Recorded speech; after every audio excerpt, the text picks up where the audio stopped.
Hey everyone, how's it going? Josh Shepard here, Principal Threat Hunter at Radical, and welcome to another edition of the Threat Hunter's Corner. This week we're going to be looking into a recent campaign that Trend Micro reported on of Lumma Stealer. So Lumma Stealer is a Stealer class malware. It's one that, as the name kind of suggests, steals information. Specifically, this one is built for stealing credentials, right? So it's going to specifically kind of target files that could be indicative of storing like clear text crypto related authentication information, as well as the kind of standard Stealer malware targets of your browser based data. So your cookies stored on disk, your passwords stored on disk related to the browser.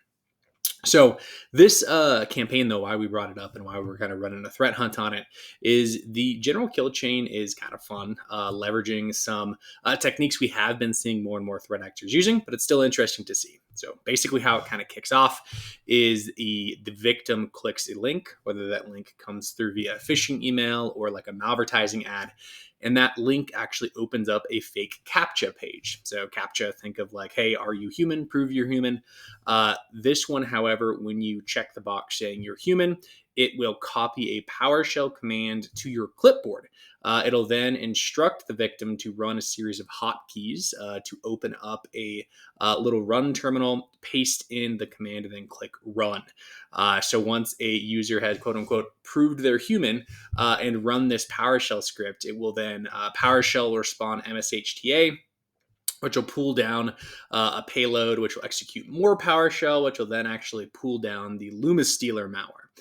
This malware, in order to evade defense, does hollow a process, so process injection type activity, specifically targeting the BitLocker to go binary. This is the BitLocker executable that is responsible for encrypting removable drives, so BitLocker to go. And then finally, after that, it does search for those credential-related files, both related to the crypto as well as those related to your browser, right? So on your Mozilla, your cookies.sqlite, on your Chromium, your web data, your web login directories, before finally exfiltrating that data. So a lot of things we could look at over the course of this kill chain, right? Just to kind of pull out a couple that could kind of kickstart a threat hunt or give you ideas of what to look for outside of your standard atomic indicators of compromise. From the kind of initial part where you got PowerShell executing, a big one is seeing when PowerShell spawns an MSHTA process, right? Usually PowerShell in most environments isn't going to be spawning mshta.exe too often. So at the bare minimum, this should be easily tuned if it is used in your environment. And usually it's not, so that's definitely a good thing to kind of look into if you do see PowerShell spawning that. Following that, as we kind of follow the kill chain from that initial execution into the defense evasion component when we talk process hollowing. In this one, if you are monitoring and logging Windows operating system API calls, you could search for calls that somewhat relate to potential process hollowing, such as your create remote thread, suspend thread, resume thread, anything where we're seeing a suspension of process state or creation of new threads in a process state, as well as those OS API calls that relate to process memory manipulation, such as your virtualIC EX or your write process memory.